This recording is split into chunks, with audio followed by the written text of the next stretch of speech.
person. I am recording these Saturday sessions, and then I'm actually uploading them to my YouTube channel, so you guys can tap into them and don't have to go find an email with a link somewhere from 3 Saturdays ago or whatever. So they're all on my YouTube channel. My YouTube channel is just basically Bill Beckwith. We're going to record all of our agent roundtable sessions going forward as well. There's one already on there that Jimmy Martin led with video content and the apps that he uses and finds most helpful for doing video content for Facebook and Instagram and all the stuff that he does as well. So just keep an eye out for that and have easy access to it. So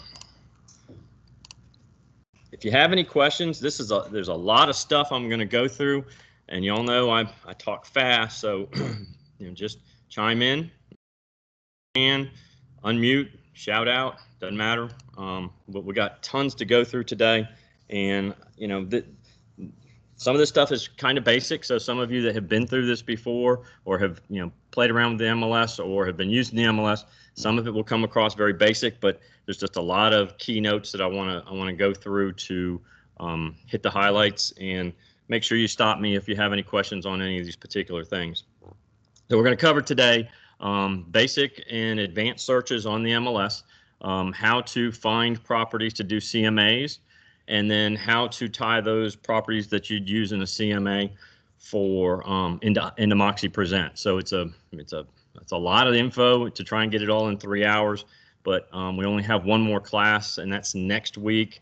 Then we're getting into the holiday season, so we won't do another class until after the new year, which is crazy to say that we're already on the 5th of December. So this 2020 is coming to a very quick close. So next week's class is all about listings. If you didn't see the email invite, I'm going to remind everybody at the end of this today in case some other people get online. But Friday morning, our regional president, Laura Rittenberg, is actually doing a class just for our office on no-feed listing leads, which is great because next week we're going to be talking about listings. Where do I get more listings on Saturday? So that tie-in is actually perfect. It's going to be 45 minutes, maybe an hour, depending on how much Q&A we have, but I'd love for everybody to participate Friday morning at 10:30. If you can't, don't worry, I will be recording it. She told me I could, and we'll post that also up on our YouTube channel. So we're going to dive into this thing super quick. There are 3 different ways to search for properties on the MLS. The first one is, if you're watching, you can see my screen, is up in the top where it says Power Search. This is where if you had a specific listing you were looking at, specific address, specific MLS number, you would literally just enter it in that screen, and it would start pulling up all the properties that match whatever you're doing. So let's see if I can get this. 243L pulls up all kinds of different 243s that have an L in them. So as you can see, so you have to get a little more specific on your power search. But this is just if you have to look up a listing, somebody's specifically interested in a certain address, those kinds of things. You can jump right in here and pull that information and open up those listings. This is not where I would necessarily go to do find listings to do the CMA with, but this is for, as it says, power search for looking for a specific address, specific MLS number, that kind of thing. And it's meant to be quick and easy to get in, get out, and that kind of thing. The search window that I love and use the most is the quick search on the left-hand column of the screen. You can see mine has all kinds of different fields. There's a maximum number that you're allowed. And for me, when I'm, the most frequent question I get from agents that are going on listing appointments is, hey, can you check out this property, see if I'm in the right ballpark for my pricing? And so I want to be able to do a quick search, and I know what fields I need specifically to go look. So I have customized the left-hand panel to the items and the fields that I use most when I'm doing a search to help an agent determine valuation. It's not all encompassing, but it's all the ones that I know that I need to do a quick and easy search to find properties for the agent. So we're going to go through these. I actually have, if you look right now, it shows 1,402 properties. that the search that I have on the screen has loaded. I actually have a predetermined search in here so that when I open up MLS, it's going to show me all the active single-family listings that are currently on the MLS. Because, as y'all know from all of our calls for the last several months, listings is where we're hurting. And that number's actually climbed over the last 72 hours. It was 1,332 back on Wednesday. Is now up to 1,402, and that's how I kind of keep an eye on not only how many single family, then I also can do figure out if it's new or resales, and I think it's 742 resales, and the rest are new construction. So that's why it shows automatically that way. But I'm gonna clear the search so I can just go through and show you the fields that I use on a regular basis, and that I think you should be able to use as well when you're, instead of going into the big search screen. Closing dates, you obviously don't want to go more than a year back. Typically, when an appraiser's doing an appraisal, they like to stay within 3 months, but sometimes they have to go further back. And I also like to see what's going on in a specific neighborhood over the course of 12 months. That's why I usually will use a year, because sometimes when if you do 3 months and you're in February, typically sales are going to be lower in January, December, and November than they are in May, June, and July. So I like to just see what the trends are in the neighborhood, what's going on. And so closing dates, it pops up at the top of the field just because that's how I have it set up. You can put it in any category, any range you want. Total heated square footage. Obviously, that's what drives in our market most conversations. So I'm going to have a minimum and maximum. And when I'm looking at what appraisers do, appraisers are allowed a variance of up to 20%. I try to limit it to 10% plus or minus on the square footage of the property that I'm actually going to be comparing to. If there aren't enough comps in that specific neighborhood and I can get enough by going out 20%, then I'll use that, because I want to stick within the neighborhood. And when we're talking about neighborhood, we're talking about the name of the subdivision. Sometimes you have a subdivision, and sometimes you don't, but most times we do. And usually there are enough within a year or 6 months to gather that information. I have price high and low in here. I never use that. Okay, I am not going to predetermine the price of a house that I'm looking for comps. Meaning, if I know the house is probably a 250 house, I'm not going to put price 225 to 300 or whatever, because I don't want to predetermine. I don't want to exclude properties in that neighborhood, because if they had 6 or 7 houses that were foreclosures and sold for 150, that's something to pay attention to. So I never, even though it's in here, I'm not looking. I'm not going to fill in price. I don't want to assume anything about a neighborhood. Days on market. Again, I use this screen for several different searches I do. I'm not looking at days on market. I'm not worried about that. And I don't typically. I want a minimalist search to see what's happening in the neighborhood and what's going on. If the house I have that I'm trying to find comps for is 4 bedrooms, I want to find as many houses in that neighborhood that are 4 bedrooms that are going to be like and similar. But sometimes, you might have a house that has 6 bedrooms and there isn't another 6-bedroom house in that neighborhood or within a mile radius. So you got to be careful on using bedroom count. It's one way that you can limit the number if you have too many. But I don't fill in that particular field as either. Area, again, some of the stuff is going to not necessarily need to be filled in, because if you've got the subdivision, it's automatically going to be that same area. But if you are doing a search and you don't have enough houses in a specific subdivision, area will help you define that search a little bit, not a whole lot, but a little bit. And then in status, I'm going to want to see everything that's active, everything that's pending, and everything that is that has closed. Can you all see my screen, the pop-up screen that I popped up online? Yes, I can see it. Okay, so I'm gonna when I'm searching, I'm gonna actually literally hit the master checkbox for each of the 3 categories, which then is active, closed, and pendings. When I do that, then that when we go back up, then the closing dates will then be able to be populated. You can't put closing dates in until you've told it that you want to look for closed properties. So let me go back in here and clear that out. I'm going to do an example one here in a minute, but I just wanted to show you all the fields that I use on this. So active, pending, and closed are the statuses that I'm going to be focusing on. I don't care about houses that have withdrawn or expired for doing my comps. Okay. Now, with that being said, for those of you that know that I push and beg and preach about going after expired listings, that's why this is also here, so you can go and do quick searches for expireds for a specific neighborhood. And again, you can specifically search a neighborhood's expired listings and withdrawn listings by date ranges. So you could go back into where it says, or the next column that says, or the next line that says listing date. You could go back and look at all the houses that were withdrawn or expired in all of 1999. I'm not 1999, sorry, 2019 or 2018 or 2015. That's probably too far back.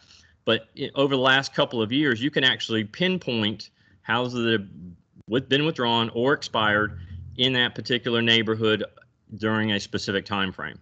Now, you have to do a little more research, because then you have to then check to make sure that those properties didn't finally sell anyway, because they might have been relisted and sold. But that's another way to find expireds. If you're going off of current expired list and it's a neighborhood that you like, why not go ahead and hit 2 or 3 and look for previous expireds or withdrawns? So you might go talk to those people as well to double and triple up on your time and energy in a specific neighborhood. New and resale, I don't pay much attention to this when I'm doing comps, unless it's a really heavy new construction neighborhood and I want to make sure that I'm comping resales to the resale that I'm selling, but I don't necessarily pinpoint that for that. Type is, Type is basically all the different categories that we have in the MLS, which is residential and land and commercial and all that stuff. So again, if you're looking in a neighborhood, I don't designate a specific type, because sometimes people make a mistake. If it's a neighborhood that's been built in the last 20 years and there's single family homes, the likelihood of a manufactured or modular home being built in that neighborhood is slim to none. But sometimes an agent or maybe their admin, clicks the wrong button and a house will populate a different way and you'll miss out on that potential comp.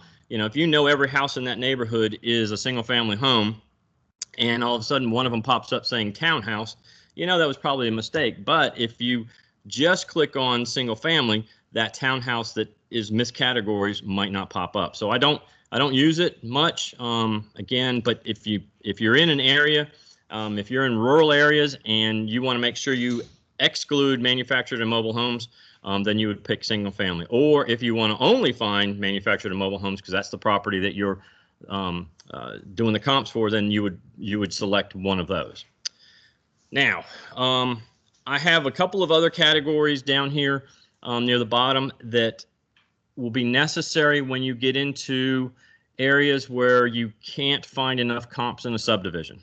Okay, so if you've got something that's not, it's in a subdivision that hadn't had very many sales or doesn't have very many listings, or you're in a more the house is not in a subdivision, but you need to define an area. In the MLS, you can do a map search, and you can draw all kinds of cute circles and quadrangles and all kinds of fun stuff.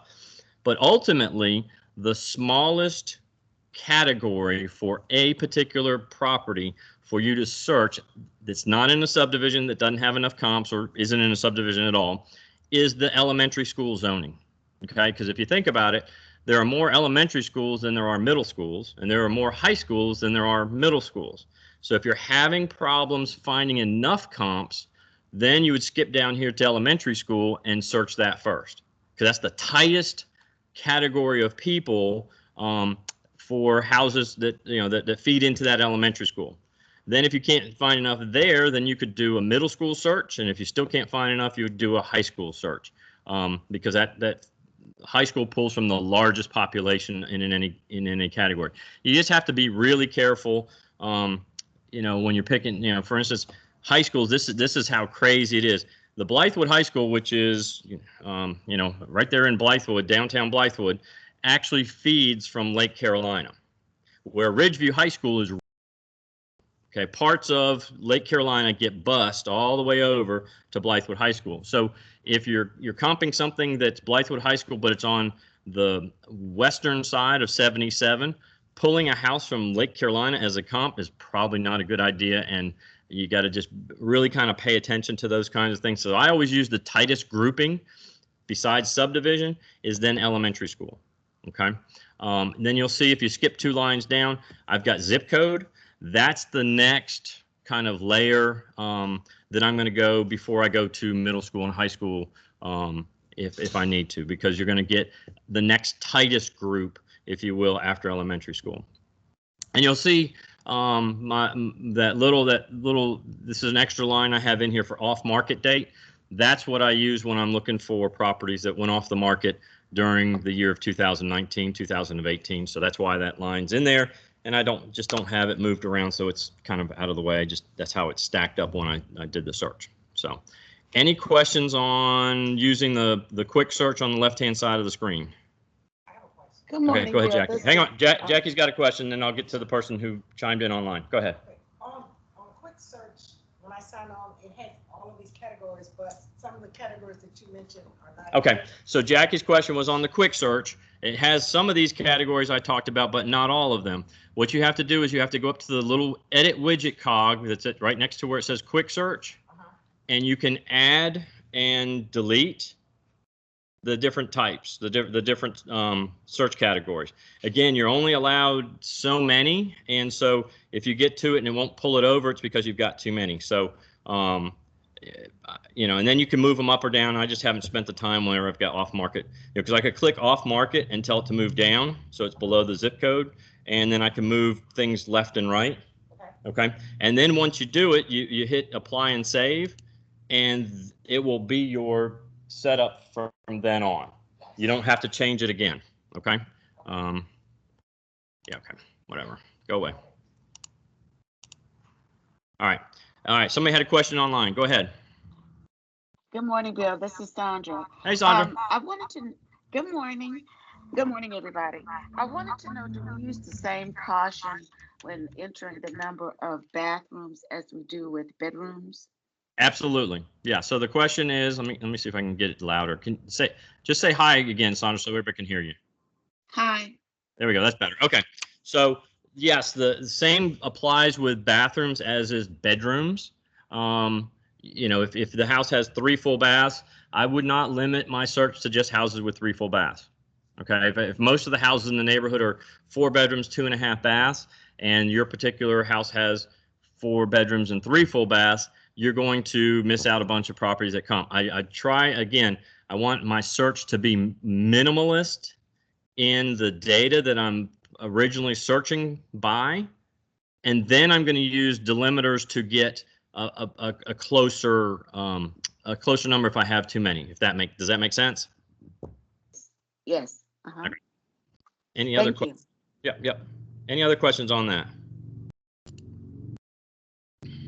Okay. All right, we might get through this today. So I'm going to do a quick. We're going to do a quick search. Jackie, throw out a subdivision name for me. Abney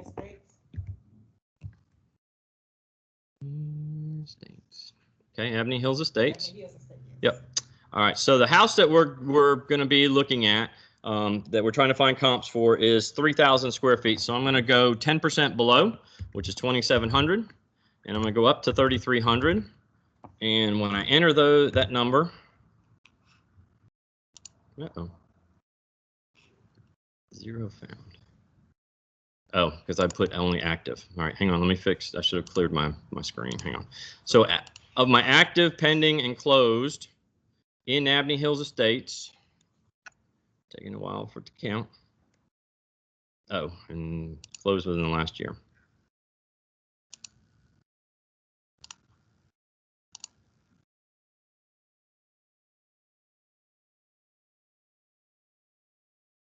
7. Okay, so in the last year, I went back to December 1st last year. Okay, between 2,700 and 3,300 square feet, there are 7. That's a good number. So I'm going to hit the search button. Okay, and it will pull up the entirety of the search.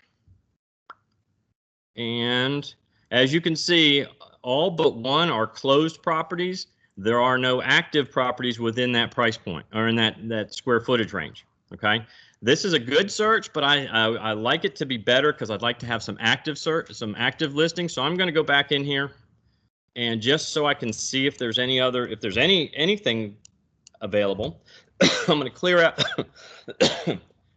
clear out my square footage and do a new search. It'll repopulate. Now I'm up to 12 properties, and so now I pulled in 1, 2 actives. Okay, so I like to sort these by active, closed, and pendings. All right, so there's 2 actives. They are, well, one of them is one that I would use, and one is outside the range because it's just over 10%, and then the other one is, a full 1,100 square foot larger, which is just way out of whack. So I get 1 active, and in the market that we're in right now, y'all, it's going to be tougher to find active listings in neighborhoods because they're moving so fast. But that gives us kind of an advantage when we go into a listing that we're going on that competitive listing appointment, and the sellers are anxious about how long is it going to take to sell their house, and they're anxious about you because they don't necessarily know you, even though you're referred by their best friend.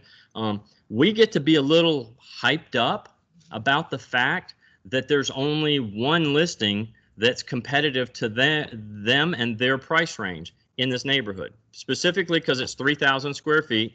And so to me, the $327,751 dollar house is the one that we're competing against. Okay, the 444.9 is a different category completely, and so we're not even looking at it. And so when I pull my comps, I get to be very narrowly focused on the houses that are most similar. So like this 2892, this 2852, this 3100. All of these that are close to that 3, I get to be very, very narrowly focused on the houses that are most similar to my property. And you can see I've got good closing dates where this one was in September. I'm going to pick this one. Let's go back up here and pick the one that's most similar. And you literally can go through and you get to pick the ones that are going to be the most representative of the house that you are looking at. I'm going to pick more than I normally would because you really only need 3 or 4, and this screen is in my way. Go down here to the bottom one. And I'm going to throw that 2,700 one in there as well, just so I can see. Okay. Now, I don't want to see anything but the ones I checked, so I'm going to go back up here and click the checked box, and it's going to just show me the ones I have checked. So I've got my price range is that 269.9 all the way to 379.9, which is pretty strong for this 2,945 square foot house. Frankly, that's pretty good. And you can see there's a wide variety of bedroom counts. So my house is a 4-bedroom house. So I'm going to get rid of this 3-bedroom one because I've got plenty that are 4 bedrooms, and there's no reason for me to kill myself over trying to get that 3-bedroom in there. So now I'm down to almost where I want to be. This one that's pending, we don't necessarily know where it's going to end up closing. 379.9 is a strong number for this, and you can see the days on market's a lot longer. So I'm going to throw the pending out because I've got plenty of closed to use. And now I've got 1 active, and I've got 5 properties that have closed. And now I'm going to get super picky, okay? Because my closing dates, I know on an appraisal, they're only going to go 3 months back. So I literally can say, well, I got the September one, I got another September one, I got one last month, 7 days ago, whatever. So I can literally get rid of that May and May. And now I have exactly what I want for my market analysis. I've got properties that surround my 3,000 square foot 4-bedroom house, and I go from $28.52 up to $33.90 for the one that's active, and it gives me a solid range of pricing. And I get to pull up a special report, and I love this one because it's for those people who are engineer types and need to see it in black and white instead of this format. It's kind of tough to figure out what's what. I'm going to use what's called a CMA summary. It's in the category where I went over to the reports, the little green box on the far right. I went to reports, and I've got it saved as one of my favorites. But down here in the CMAs, it would show up in here. It would say CMA summary. I just like this one, and I'll show you why.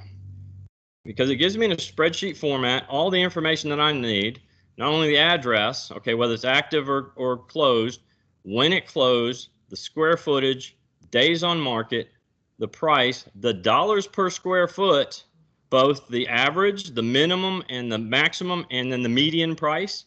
It gives me everything I need. All right, so if I walk into a house and it's pristine and they've kept it up and they've done, you know, these houses aren't very old, y'all. So I know that these houses. So it's Essex Homes or Stanley Martin now. You know, they got granite countertops. They've got most of them probably had stained cabinets when these were built. Nice flooring. They've kept it immaculate. They haven't done funky colors. They haven't torn the house up. I know that I can be in that higher range. And again, I'm also looking at, I've only got one to compete against. Okay, it's a little bit bigger. All right, so I know that I can comfortably be in a price range that is going to make them happy. You know, because I know what they've paid for it. I've already looked it up in the tax records. I know what they paid for it, and they should make some money on this house based on what they paid for it and when they financed it. Okay. Now, if they've refinanced it, I know that they no longer have any room and they're not going to make any money. But these are the things that we're going to look at when we're looking at an individual property. And then you can print this out. And if you had too many and you still were trying to pick and choose, you know, and the dollars per square foot may come into play. You can literally then check mark them, uncheck mark them, click the check button, and it will dump them out of the spreadsheet as well. So the MLS is your friend. It should never be a scary thing. It's the coolest thing in the world for doing all kinds of research and all kinds of stuff. And I'm happy to spend time with y'all doing this stuff because this is the the fun part of the job is going on listing appointments, y'all, and getting listings and getting it priced right, but also knowing that in the market that we're in, I can push the price point on this specific house based on there's nothing to compete. There's one house that's competing. It's been on the 50 days on market, which is a little long, considering. So there might be something wrong with it. I might go check this house out just to see. Because that never hurts, y'all. If you've got somebody who is persnickety about their pricing, and you need to, yes, I use that word, persnickety.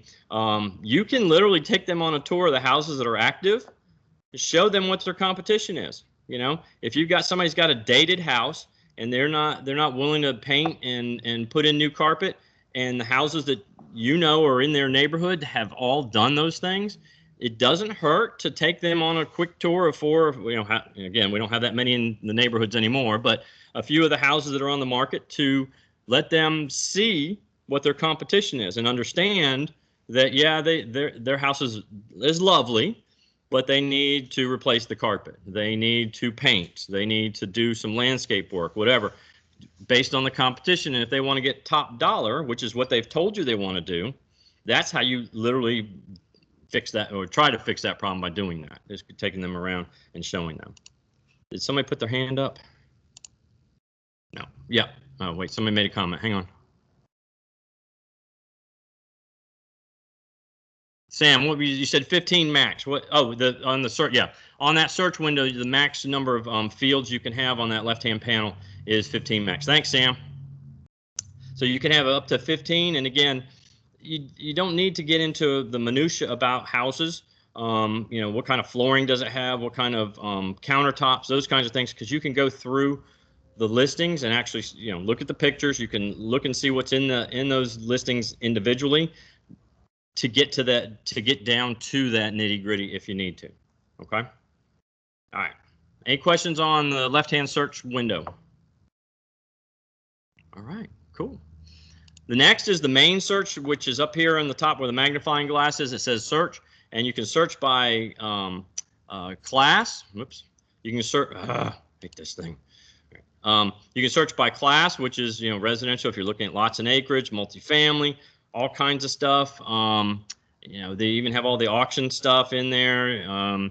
If you've got properties that are listed commercial but are in residential areas, you could do multi-class. I don't know that I've used that in my entire career. But you can also do it by maps. You can do advanced mapping as well.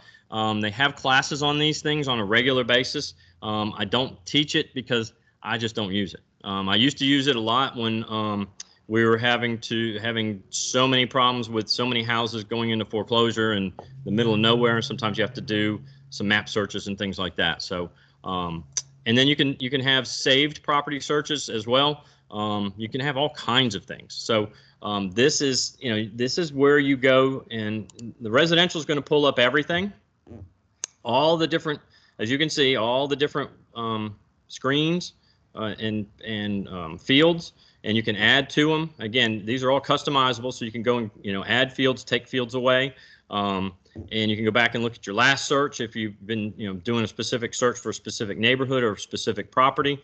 You can do that. You can load your searches if you have saved searches for specific ways of doing things.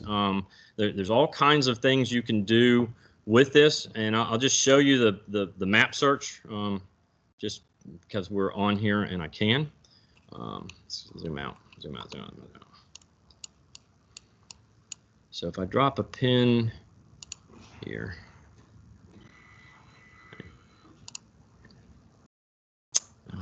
Let's see. So it literally, I clicked on a house and it pulled up the information over on the left-hand side, and then I can pin it, and then I can do a radius search around it. I can draw, the different, polygons, rubber band. I can do all kinds of different shapes around that particular property that I just pinned. That's not what I would do. Where was it? That's close. So I can do all kinds of different map searches using the system and pulling actives and pendings and closed, just like I did with the other. I find it a little bit easier using the quick search or this full search screen than the map. But sometimes you've got to use the map when you're way out in the middle of nowhere and you just got to find anything, and it's more difficult because there's not, the elementary school is, you get up into some parts of Fairfield County, you get up into Blair or Jenkinsville, there aren't a whole lot of houses that have sold or for sale. And so you've got to do that map search and pull other areas of town into it, because you'll be in area 15 and you need to get properties from not only 15, but you got to pull some from area 1 and area 4. And so it's just, or area 100. So there's all kinds of different ways to use that map when you're getting into those more rural or, out of the ordinary property. So, yeah, all right. Let me go back. I go back. Where was I? I was on this search. Okay, sorry. So again, you can go in here and you can plug in and plug and play all the different searches that we did on the quick search, but then you can also get more specific. Like, I don't have garage spaces. So if you're in a neighborhood that has a mix and match as far as garage spaces, which there are plenty of these neighborhoods out there, and they go from no garage spaces to 2 garage spaces, you can literally plug, if your house has 1 garage space and the garage makes a big deal in that neighborhood, I would put 1 as the minimum, because I don't want any of the houses that don't have any garages in the neighborhood pulling in, okay? And I'm okay with 2-car garages because they have a garage. So there's that, because I don't want y'all to become appraisers and have to plus and minus all the minutia to get down to a hard price. You could spend hours and hours and hours on this, and it doesn't take that much time if you stick to, like I said, minimalist searches.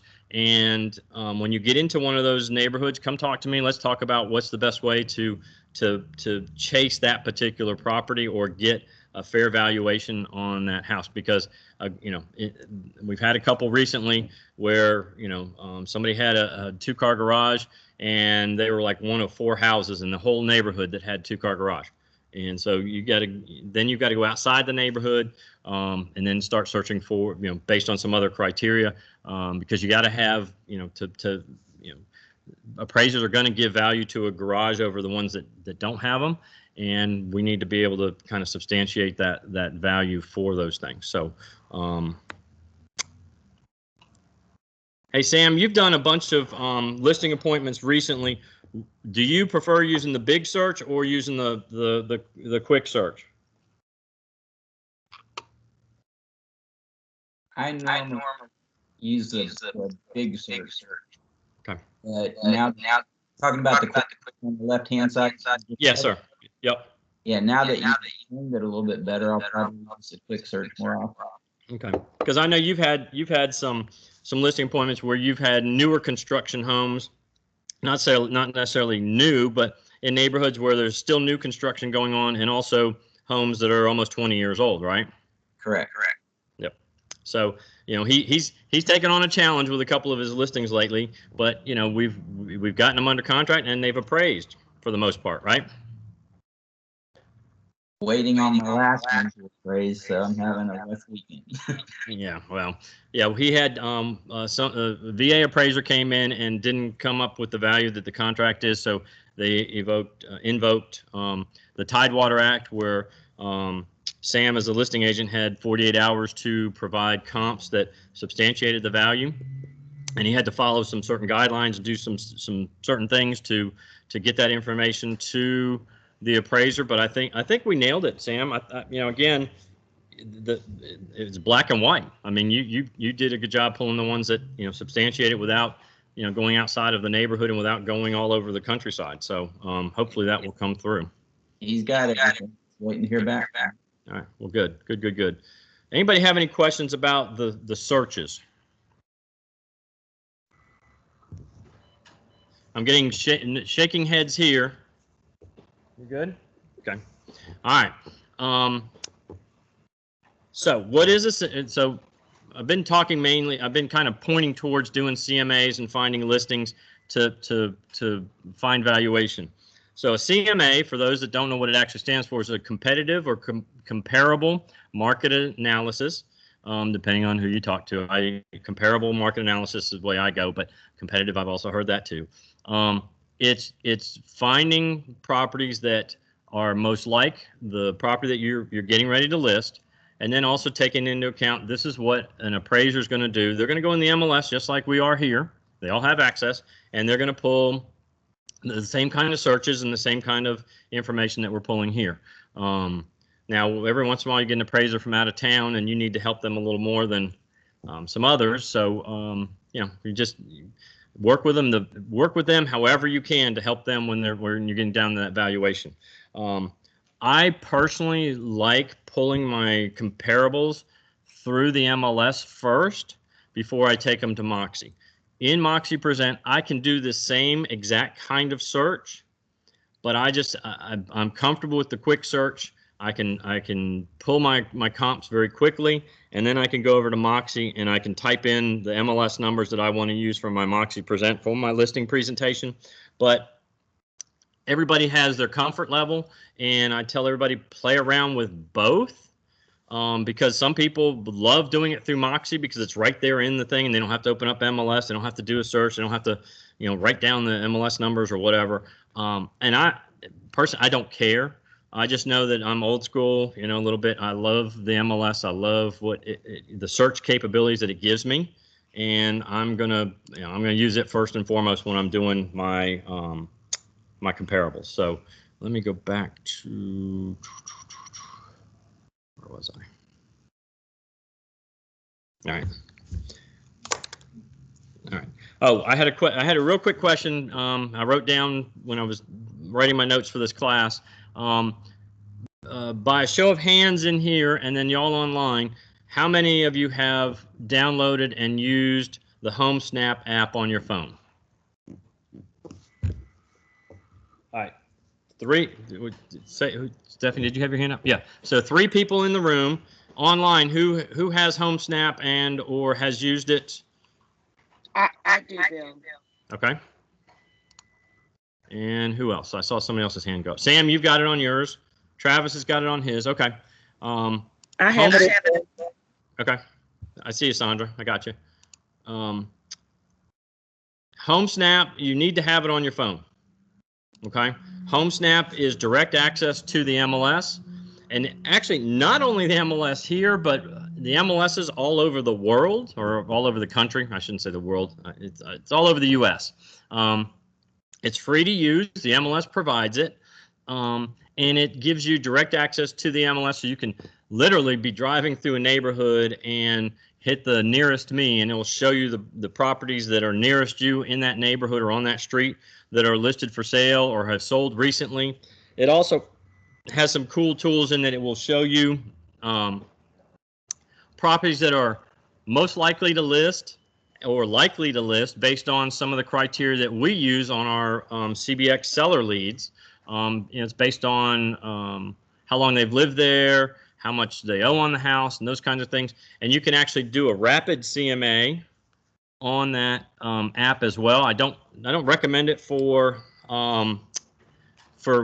a formal listing interview, but if you were knocking on doors and somebody says, well, if you know this neighborhood so well, how much is my house worth? Well, you haven't been in the house, okay, number one.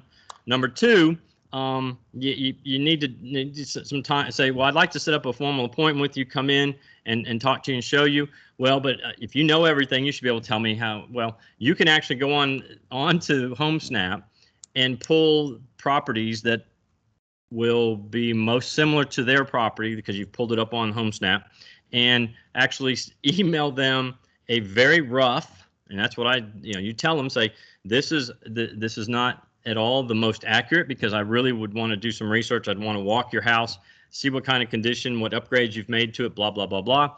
But based on the information from the MLS, here are properties that have sold within your neighborhood that are most similar to yours, and here's houses that have listed, and boom, give me your email address. It's another way to get their email address.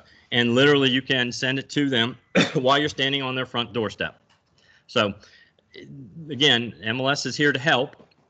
HomeSnap to me is and it has all of the agents' names and information. So if you can't find somebody, or you don't have somebody's phone number, and they don't have it on their sign or something like that, you can actually message them and call them straight out of the HomeSnap app as well. So make sure you get HomeSnap. They're running classes. Let's see here. I think they had one recently. I don't see it because today's Saturday. But they're over here on the calendar on the main screen for the MLS. They will have classes that are scheduled for that day, or you can look for the week, and they have HomeSnap classes. They have and there's actually a HomeSnap training link right here. Find Everything is Done with HomeSnap Pro, and they have a webinar going on all the time. It's really cool. You can literally be standing in front of, or sitting in your car in front of a property, and you don't even have to enter the address. You can use the camera icon, take a picture of it, and it will pull up all the information about that particular property based on what previous MLS activity and the tax record. So you'll have all that information as you're driving down the street, and if somebody says, hey, what about that house? There's all kinds of super cool stuff. I just want to make sure I remember to say that, because HomeSnap is a great thing that the MLS is providing to us. Now they've got the Pro version, which gives us that ability to look at properties that are likely to sell, most likely to sell. You can actually search based on that filter, and it'll show you the color coding for, you can look at a whole neighborhood from an aerial view, and it'll show you all the different addresses that are categorized that way. And sometimes it's funny because it shows most likely to list, and it's already listed, or it recently sold. So it just hadn't updated it. So you have that access. All right. Okay, so I'm going to go back in here and pull my search back up, and I want to get rid of.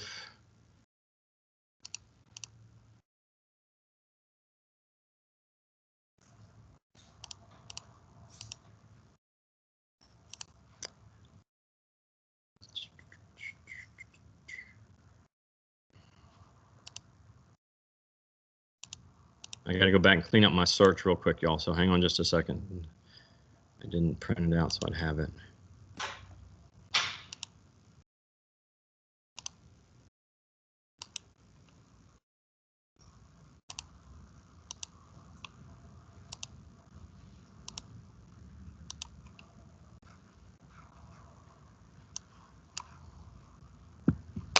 Hey, Carlina. Carlina's in the house, everybody. All right. Sell 3 then. If you're going to sell houses, sell 3. All right. And back here.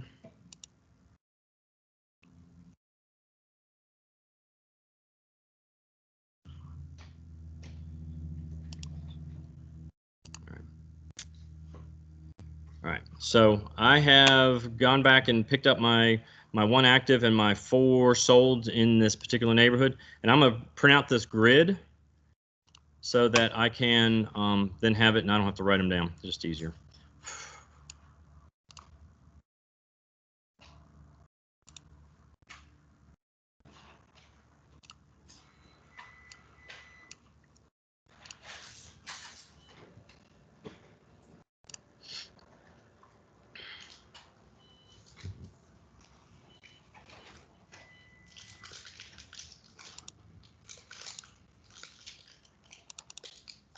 Thank you. Appreciate it. All right, good luck. All right. Can you all see my Moxi Present screen now? Online? Yes. Okay, great. As an introduction to all the new folks that are in the room and online, Moxi Present is your go-to for both listing presentations and buyer presentations. There are many different templates in here to use, but what I recommend to everybody is go into the templates. You can't break these things, y'all, so you can't break. So I want you to go in and play around with it, because I'm going to have you all do a Moxi Present for me based on your individual home that you're living in. And if you are renting a home, do it for the rental. If you're renting an apartment, do it for a house that you really like, that you drive by every day. Okay. But I want you to go in and I want you to do a listing presentation, and using the comps that you find through the MLS based on the information you pull up about that property through the tax records and through previous MLS listings. In Moxi, as I said, there are many different templates to use, but you get to personalize them. And what I tell everybody is make yourself your personalized template for you.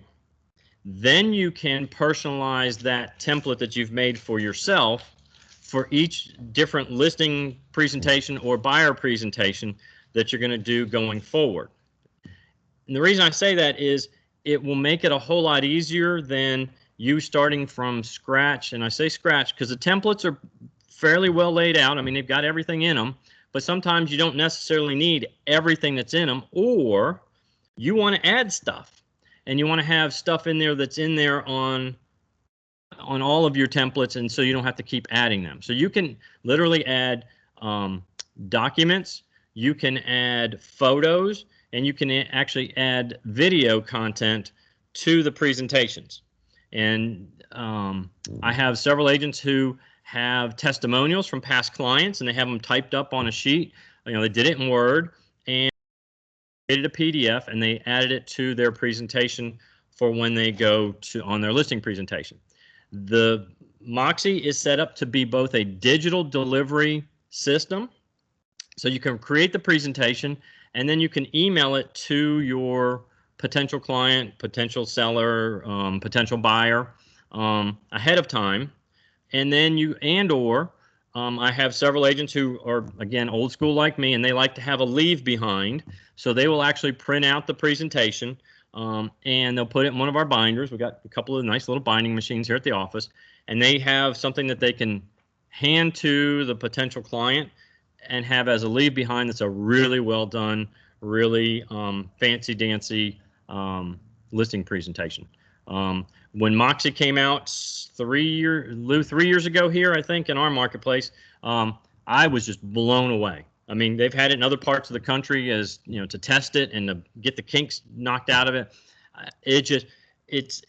It's everything that I always had to do by hand, and we just didn't have this format where you could literally plug and play. And that's what makes this so cool. And when you tie it in with our listing concierge packages, you should never lose a listing appointment if you're going up against an agent from another company. Yeah, go ahead, Lou. Hey, yeah. So yeah, it's been Moxi's been around for quite a while, but we've had it for about 5 years. And my comment here is just recently, I would say in the past 2 or 3 weeks, we just integrated the CVX buyer intelligence into Moxi as well as another add-in about when you're doing your presentation, is to also help the seller to understand where their buyer may come from and what we do specifically as to what other brokerages can't do.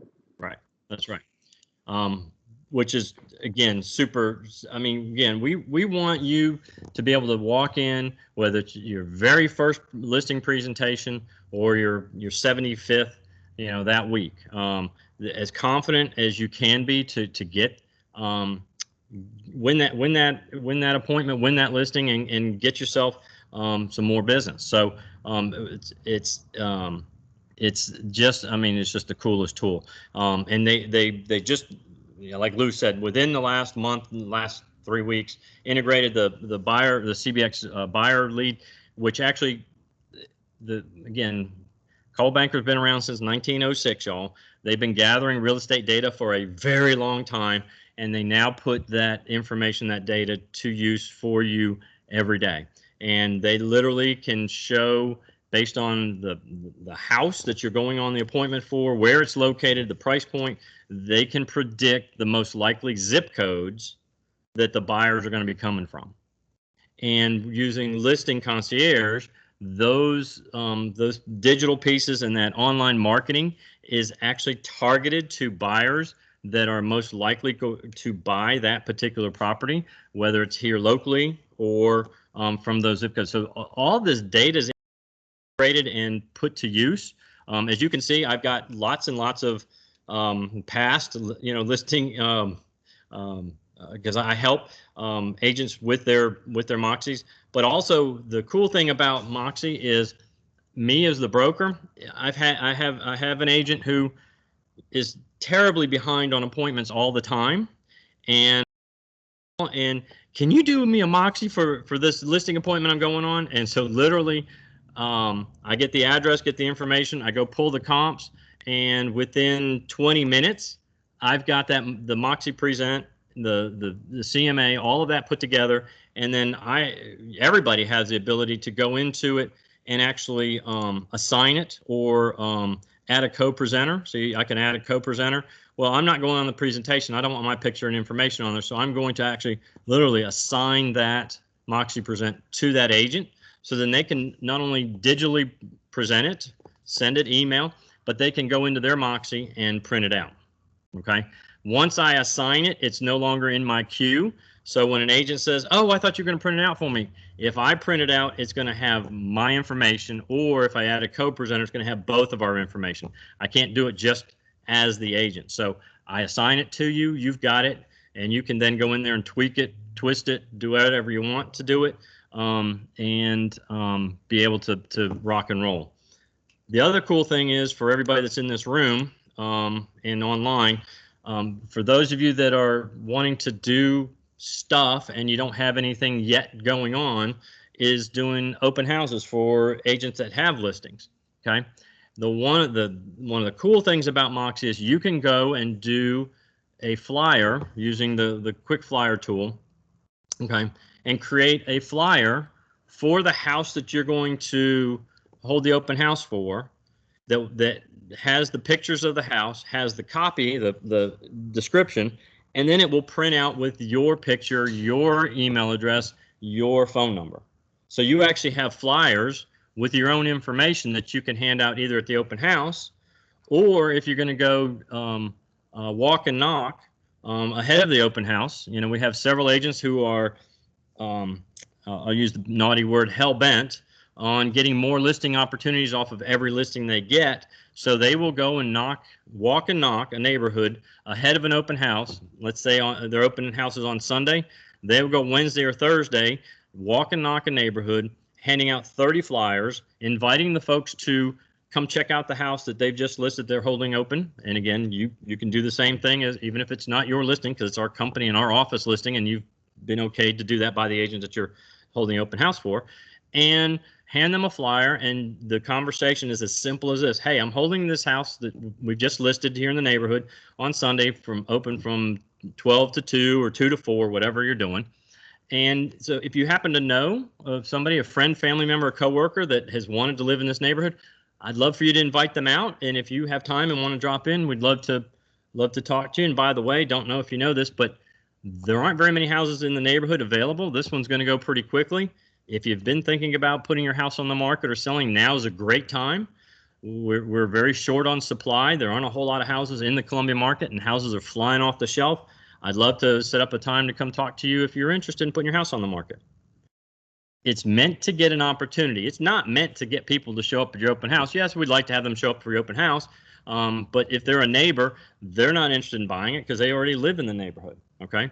But they may know somebody, a family member. A lot of times it's family. It's amazing how many times you'll get family that wants to, they want to be close, whether they live here locally or they live out of state.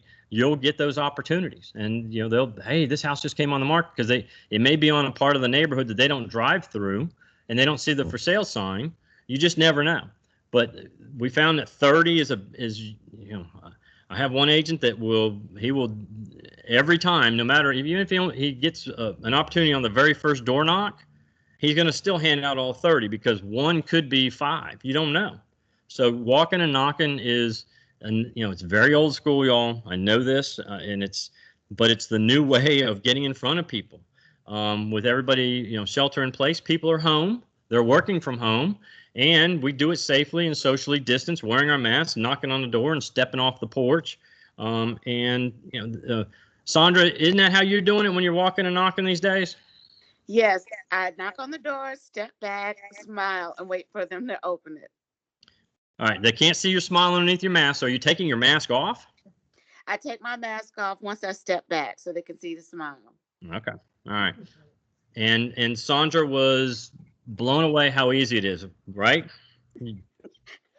It's easy with Bill. The next couple of times by yourself, it does take courage. But she's been doing it, y'all. She's picked a neighborhood. Yes. She's picked a neighborhood, and she's doing. How many are you doing every weekend now? I try to do about 10. I can't do the whole neighborhood like I thought I could. I try to do 10. Yeah, because there's only 600 houses in that neighborhood, Sandra. You picked one that's, the biggest ones in town. I've worked my way up to Rosewood, though. Oh, okay. All right. Well, good. Okay. All right. Did you ever get a hold of the doctor? I haven't heard, but he's still 6. I still got 6. I think the marketing plan says I got to hit him 6 times. So far okay. It's 3.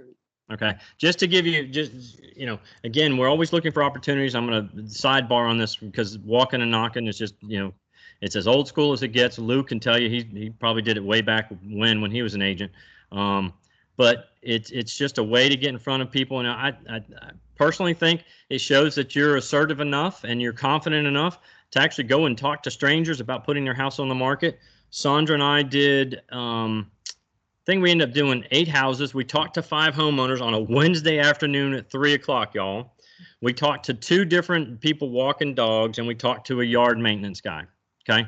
We talked to 8 people, and one of the guys that was at home, he happened to be blowing his driveway off with the leaves, and he'd just been cutting his grass when we pulled up. And so we stopped to talk to him. He has no interest in selling, but he happens to know that the 2 houses across the street, the doctor that owns those 2 houses has been talking about putting them on the market and selling them. They're rental properties. So to me, to talk to 8 people, strangers, and get a double opportunity like that is just. And again, we just said, well, do you know of anybody? And when he said he wasn't interested, he said, well, as a matter of fact, and now Sandra has that entryway to the doctor because Mr. Jones, or whatever his name was, mentioned that he'd been talking. So she has, you know, and she's working on her communication. She's sending him she sent him a note card. You're sending him a CMA for the neighborhood, and then just, you know, work it, because you just never know. And that doctor may, you know, say, hey, you know, this, you know, she's been, but we literally, like I said, I didn't think we'd have any shot at talking to anybody on a Wednesday afternoon, but so many people work from home now, you know, and they're homeschooling kids, so they're home. So during the week, in the afternoons, actually worked out really, I thought, pretty well. So. And the neighborhood gets used to seeing you. Yeah, right. Yeah, and Sandra didn't know we were allowed to talk to people walking their dogs or the man working on the yard maintenance company. She didn't know that. So so we learn something every time. But I love doing it. I think Stephanie and I are going out next week.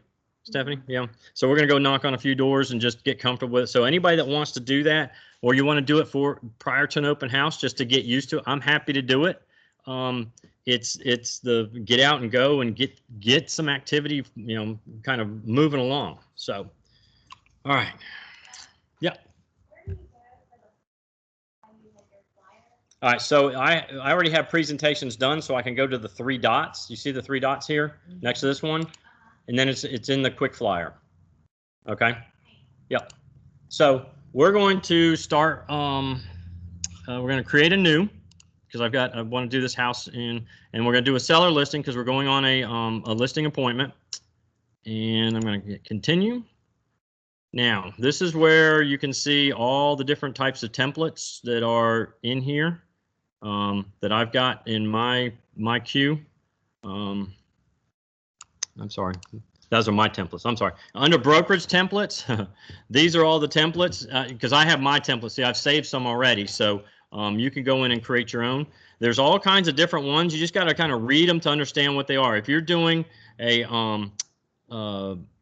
listing concierge package, you want to highlight the fact that you're doing listing concierge. So they actually have the different packages for listing concierge preloaded. So you've got the gold, the platinum, and the silver. If you're doing a global luxury presentation, they have that in here as well. If you want the not so large presentation, the full-blown presentation is 58 pages before you add comps. So you can get to 80 pages real quick and easy. So the light seller presentations are 26 pages, I believe is what it is, 28 pages. But you'll see they're also, because we're in different marketplaces in the Carolinas, there's one for Charleston, there's one for Charlotte, there's one for Columbia. There's a pre-listing presentation, so if you wanted to send them something ahead of your listing presentation, you can also do that. And then here's the full-blown seller's presentation down here near the bottom. And then also the global luxury presentation as well. So we're going to go back up here because I am a big old fan of, make sure this is the right one I want. I went to create new up at the top right in the blue button. And then I followed the prompts there. But you can, what I did was I clicked to show what pages will be included. So you've got all of these are included in the gold package presentation. I'm going to go down here because I like the light one as well. And again, you can integrate anything you want into this from the library as well, because there's a whole boatload of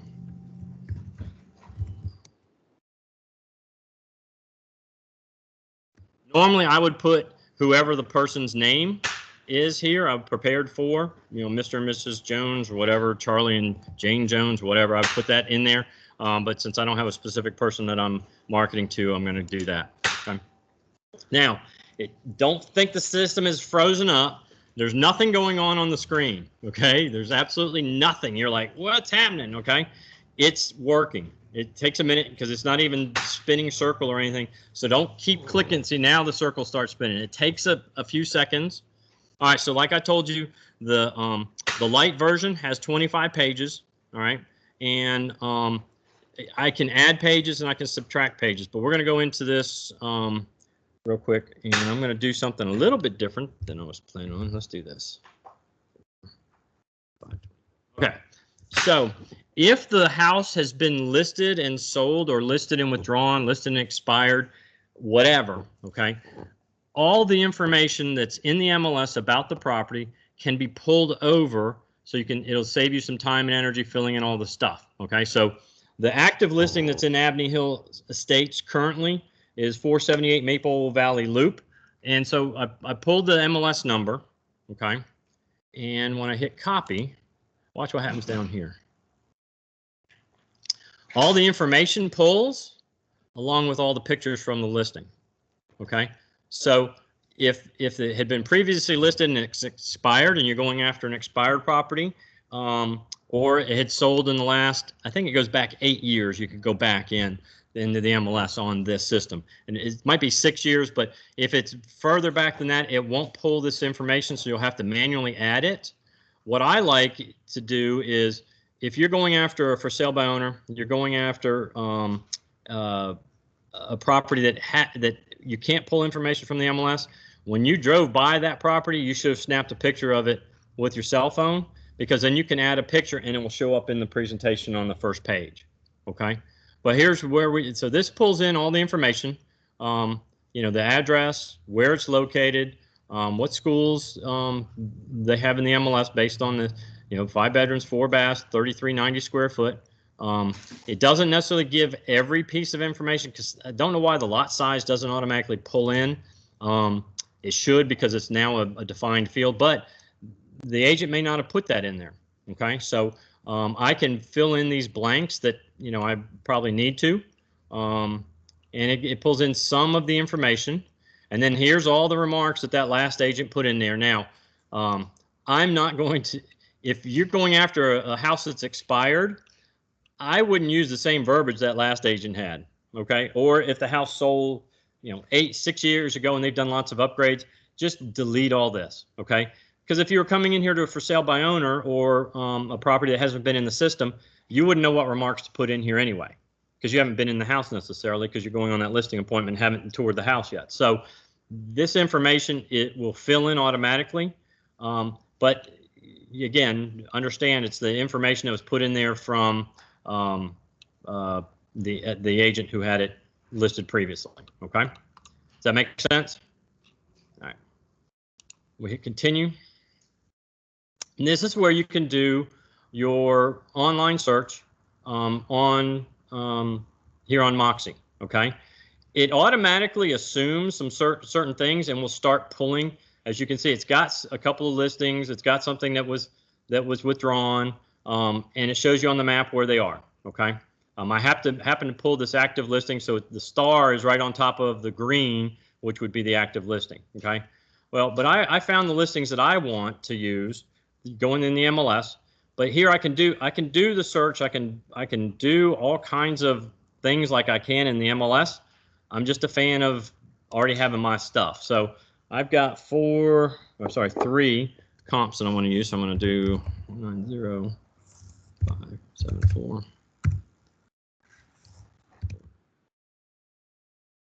8 and 500 096.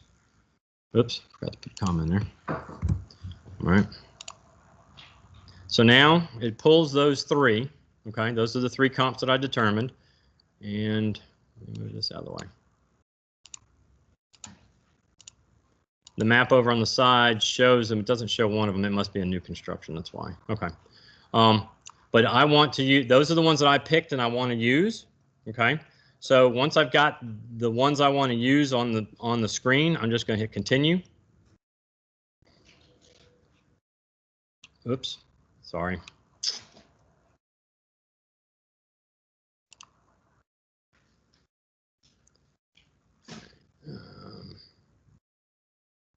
I forgot.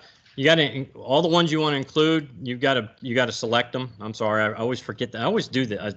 I don't tell you how many times I've done this presentation. I forget to do that. So you got to select them all, or select the ones that you want, or exclude the ones that you don't want. Then hit continue, and then it'll show up on your display order. Okay, so it shows you the listings that you're going to be using for comparative market, your comparative market analysis, and it shows them over here as well, sort of in that graph form that we pulled actually from the MLS. Okay, and you can check them out on the map just to make sure that they are in the same neighborhood and you didn't mess up when you pulled it. Go away. Okay, and then you can price them from active to sold, sold to active pricing. However, I'm always active to sold guy. I'm old school, y'all. If I don't say it 15 times, I'll say it 20 more. So you can literally see them from active to sold. Okay. And it'll pull. And again, you can put as many as you want. Just understand that the more you put in, the larger your presentation, the more pages that it prints out or that they have to wade through. So you want to keep it as minimal as you can. Typically, we want 3 listings. We want 3 solds. As you saw, there was only 1 competitive listing in this one when we were doing the sample, so that's the one I used for this presentation. But I typically want to have at least 3 listings and 3 solds. The 3 listing thing in the market that we're in right now is really, really hard to do. If for some reason I made a mistake and included something that I didn't mean to, I can exit and take it off. Or if I need to add more listings, I can go back in and say, oops, let me go fix that. Okay. All right, so this is going to give me estimated pricing based on the average sales, and then based on the price per square footage, it gives me a hardy range here. I never want to give a hard number like that. I want to create a range. Okay, so this house is actually listed for $327,751, but if you look based on the square footage price, they got it. They show it could be priced as high as $351. Okay. Well, again, if we were pretending this one wasn't on the market yet, I'm going to do more. I'm going to always do a range, and because I haven't necessarily seen the house yet, most of the times I haven't seen the house, so I'm going to give a range based on the house. Whoops, 315 to 335. All right. I'm going to give a range of bottom end. They haven't kept up the house very well. It needs a lot of work. And just it looks like it's been run down to the very top end. And again, the top end, I can push towards that if they've kept the house in really good condition. And there's only one other house that they're competing against in the whole neighborhood of 250 houses. Okay, so that's where I get to be able to do high and low. Okay, and I like doing a pretty good spread. Jimmy, you do more than that, don't you? Say what now? What price, when you do your ranges for your estimated market value, how big a range do you usually give? I just go up a little bit more than normal, but. But I mean, as far as in a $300,000 house, is $20,000 a good enough range for? Oh, yes, yes, most definitely, yeah. yes. Jimmy Martin's in the office, in the building right now, y'all, making copies, going on an appointment. So sure. I'm picking on him because I like Jimmy participating. All right. So we've given them a range. This is where we think the house should be priced. There is the capability to do an estimated net sheet in here.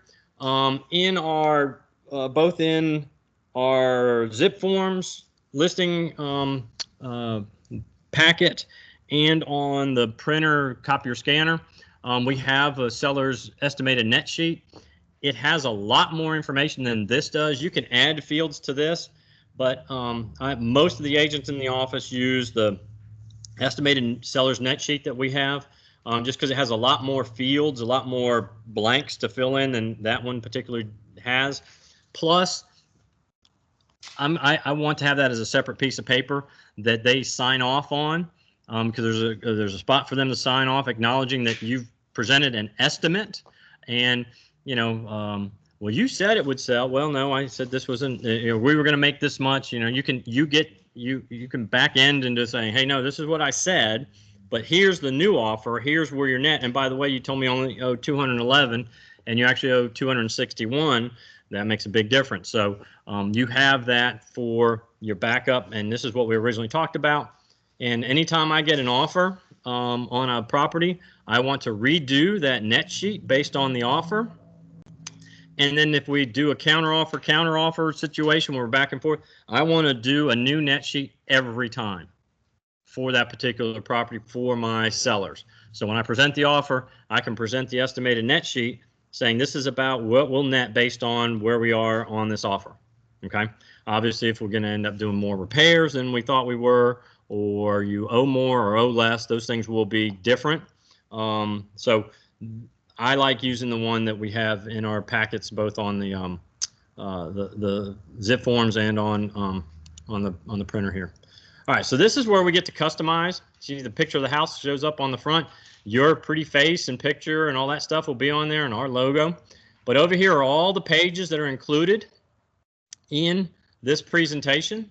And this is where, as I told you, you get to customize this. All right.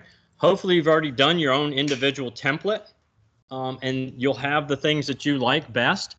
And this is where I told you, you can't break this thing. Okay. So when you go in and you do one, go in and see what the different pages look like. You know, this is you know, protecting buyers and sellers are our highest priority, and it goes through all the different things that we do and what we're going to do with them. And then we want to brag about you and the company. So there's all kinds of stuff in here to help you do that. The ones that are specifically this purpose, okay, bragging about the name, the brand, okay, bragging about how much business we do, all right, in North and South Carolina, okay, and this thing drives me nuts. Hang on, okay, how much, you know, I mean, look, y'all, this is, you know, the number, the strength. We're bragging on you. We're bragging on the brand. We're bragging about our #1 position, all right. And if you go, why isn't it going? This just shows, you know, website visits by brand, you know, how many people were actually driving to our Coldwell Banker websites. Then it just goes through all these different things, and you can, again, you can add and subtract. You can add other things to this, and that's the cool thing. You know, you got all this stuff that's already, because we pulled the comps in. You know, there weren't many. Again, we didn't go through a huge list, but it shows all of the where everything is. It just shows all these other things, the property summary, the market analysis, all that's in here. And then down here says save as a template. You can save that. You know, you've already saved your own personal template. I wouldn't save an individual property as a template. Okay. Because again, it's it's going to save it anyway for you based on you've named it for that particular property and that particular address. But here's where it gets super, super cool is you can add other things from the library. Okay. And there's hundreds and hundreds of pages. So that's why I said you can't break this stuff. It's all stored on the cloud. You can't if you delete it, you can't delete it from. Okay, so you got all of these different, I mean, look, 615 brokerage pages. Okay, there's all kinds of stuff. And if you've created your own, added your own pages, they'll be in your personal My Pages. Okay. And let's go back. I want to go back. Hang on. All right. But if you don't have something from the library, but you want to add something that you've created, you can actually, you know, a bio page of yourself or testimonials. You can upload that PDF. If you've done a Word document and you save it as a PDF, you can upload the PDF. Or if you want to build a page, there's all kinds of ways to do this. You can do a single entry. You can have all these different, I mean, just it's crazy what you can do in here. But this is this is the coolest thing. You can add text. So if you want to type out something, you can do that. If you want to add some photos, you can add from, you know, from your computer's library. You can add video. And this is where if you wanted to, you know, if you're sending this ahead of time prior to your presentation, this is where you might want to put, you know, if you've got, let's say you've got a family coming down from Michigan Christmas week to go look at some houses, and you wanted to introduce yourself, well, sending the digital version of this, of the houses you're going to that they said they want to see, they probably won't be here when they get here in Christmas, y'all, but some houses they're interested in, they're included in the buyer presentation part of this, and you want to introduce yourself, you could do a quick little video on your computer and, you know, literally say something along these lines. Hey, Mr. and Mrs. Jones, it's Bill Beck with the Coldwell Banker Realty. I'm super excited about seeing you guys Christmas week. I hope the snow doesn't, you know, ground you guys up there and COVID doesn't shut us all down. Inside this presentation, if you'll kind of follow through, you'll not only see some stuff about the company, myself, but also about the homes that you wanted to see when you're down here. I'm looking forward to meeting you. If you have any questions in the meantime, feel free to call, text, or email me. Talk to you soon. Boom. I saved the video. It's on my computer. I upload it to my YouTube channel. Okay. And then I literally just copy that YouTube share link here. And then when I do, I hit save. I would hit save. I'm not doing it here. I know. I can then drag it so it's on at the beginning. I can put it wherever I want. I'm usually, obviously, if it's a video introduction and what this is all about, I'm going to have it right before my cover page. Okay. So when I'm ready to send it, okay, the send is right here. Okay. So if it's complete, I'm ready to send it. I can literally email it from here. Okay. I can also create that quick flyer that we were talking about. Or if I need, again, as you know, if you were working with another agent and they asked you to do a Moxi present for them, you know, I do this all the time, so it's quick and easy for me. You can assign it to them if you are listing a house or you're going to be working with another agent showing buyers around. You can add them as a co-presenter here. There's all kinds of different ways to use this, and the print view just shows you how it's going to look when I picked that particular page. Sorry. So that is just, it shows you what that particular page looks like in a print view, and you can actually print that one page if you wanted to. Don't know why you would. Anyway, so when I click view, the web view is what they will see if you email it to them. Okay. And it will say, when they get the email, it'll say, you know, scroll down, you know, it'll say click here. And then they're going to get this and they're going to scroll down. So if you had your intro video as the first page, the video would be the first thing that plays. Then the cover page, okay?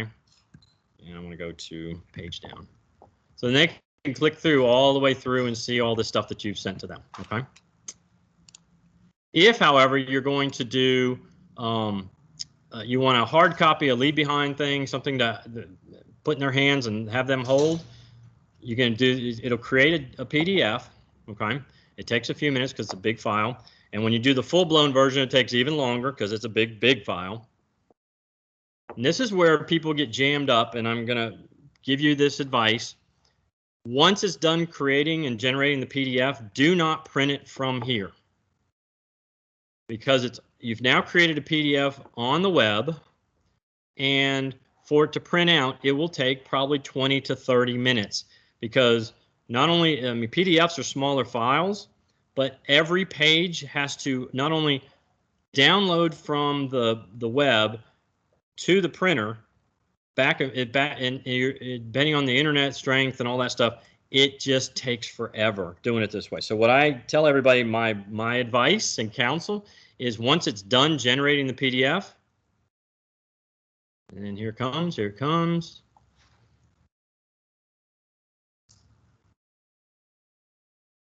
Download it to your computer, okay? It will print in no time flat. Now you see, we went from 25 pages. I didn't add anything, but adding just those 3 comps took me to 42 pages. Because included in those 3 comps are all the pictures and all the description. So, you know, again, this is what it looks like. There's that's the house. There's me, and all those pages, okay, are in here, printable, all right? But say, you know, because I promise you, I can't tell you how many of my experienced agents, the first few times they've done it, hit, you know, because right here I can print, right there I print. But it's the way the internet works with our printer, and it just takes forever. So if you download it from your computer, download it to your computer, then open that PDF and print it, it will print in no time flat. Okay. And yes. Go ahead, Tracy. When you have like your this one page in here that have like our numbers pretty strong, is that just like when it creates it, does it automatically throw that in there, or is that a certain presentation that you have to go to? No. She asked about our number. You're talking about the one that shows our numbers. Yeah. This page here. Yeah. That's a static page, so it has to be updated on a regular basis. Okay. So. But when you're creating a presentation, do you have to go to a certain? No, it's all. No, these are all of these pages are already in the presentation in the template. Okay, you don't have to create those things. You don't have to go and no. The marketing department is constantly updating and adding things to it, just like the company added the CBX buyer lead part of this. But all of this stuff. The cool thing is when you are the digital version of this, the mouse actually follows these lines. So if I only have one or two people who do the presentation digitally on their computers at the homeowner's home. Most people either send it ahead of time and then print it out and take it with them. But when you're live on their internet, this little mouse just chases up and down the screen, showing you how big a presence we have compared to all these other companies. But all these pages are then printable. But what I tell everybody here also is when we looked at it here, oops, well, yeah. So it's 42 pages, okay? Now, if I had 3 more listings in there, if I had 3 listings, that's up to 56 pages. And if I put the listing concierge pages in here, that's going to take me to about 74 pages. Well, 74 pages is a lot of paper. Trying to fit it into one of our big binders, you're going to be really close on whether it fits or not. So the recommendation is always to print this thing double-sided. Okay. We obviously want to save paper and we don't want to kill as many trees, y'all, but also to fit it into the presentation binders that we have. The smaller one fits between 20 and 25 pages comfortably. The bigger one is about, I think the max really is about 60 pages, maybe 65. So when you get to those bigger pages, it's just better to do it double-sided because it won't make a whole lot of difference in the way people read it. I mean, they're used to reading books, when people used to read books front and back. So, but that literally is how the Moxi Present works.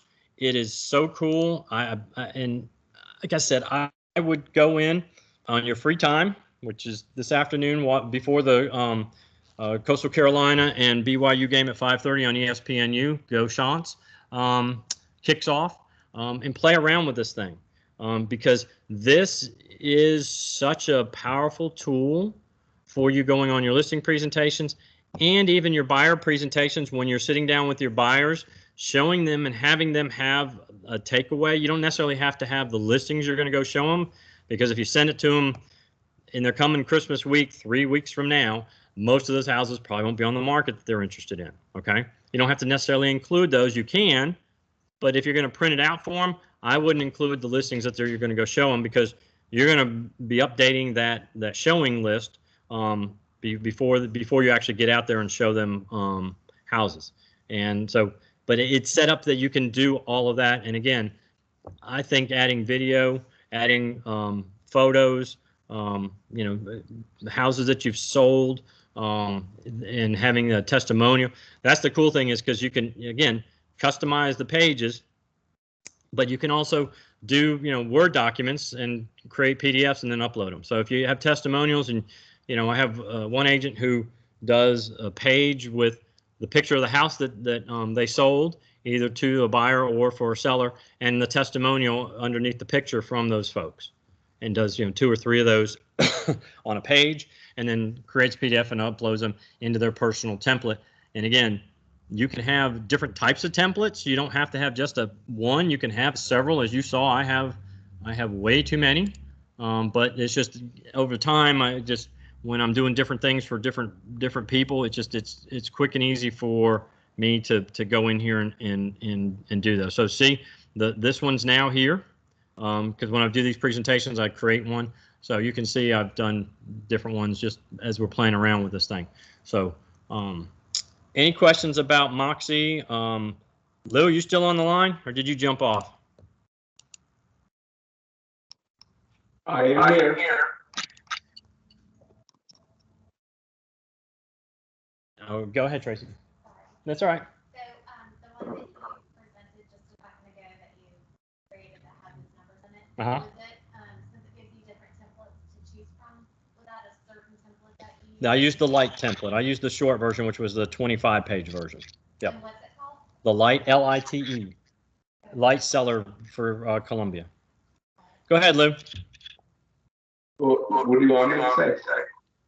Well, what are you seeing people do with this across the? I mean, you've been exposed to this a lot longer than we have in this marketplace, because when you're up in New Jersey, y'all had it before we did. So, what are you seeing people? When I get experts like you on the line, I'm going to pick on you. So bring it on. That's okay. So the two things that I've seen, other than bringing the presentation with them, is they email the presentation ahead of time, so they could be more focused on the specific marketing of the property. One of the cool things about that is if the client decides not to go with you or decides to change their mind, you can literally disconnect that connection and the presentation literally dies. Like, they no longer have that live feed from the MLS. And then the other thing is, depending on who the client is and how you want to do your business, they actually take the presentation and have it mailed to the home a day or 2 days before they get there, give the clients an opportunity to preview beforehand. Because again, you don't want to sit there and flip through 20 or 25 or 30 or 60 pages of data.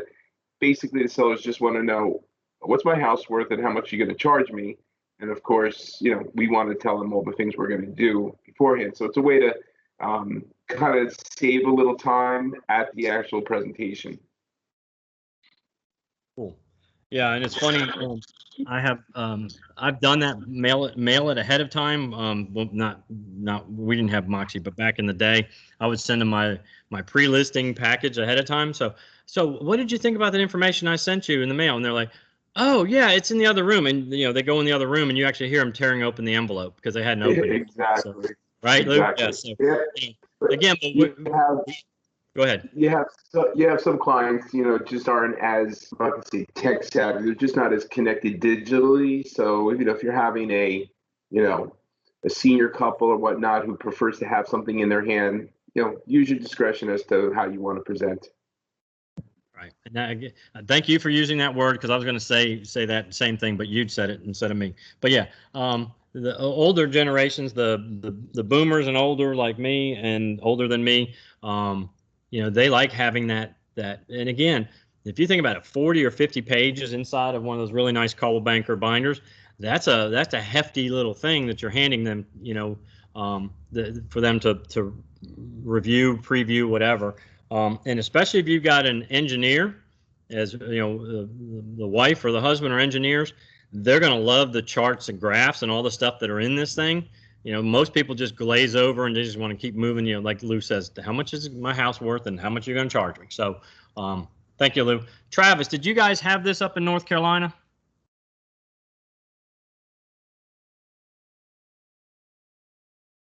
Travis, you there? Yes, I'm here. I didn't have access to Moxi, or I didn't know about it. Okay. I know you're excited because you got global luxury in here. I know you like that. Absolutely. All right. All right. So again, I'm not going to download this and print this out. I mean, there's no sense, but those are the kind of quick and easy portions of putting Moxi to use for you. And like I said, I say it all, I continue to say it, you can't break this, so you can't go in there and mess it up.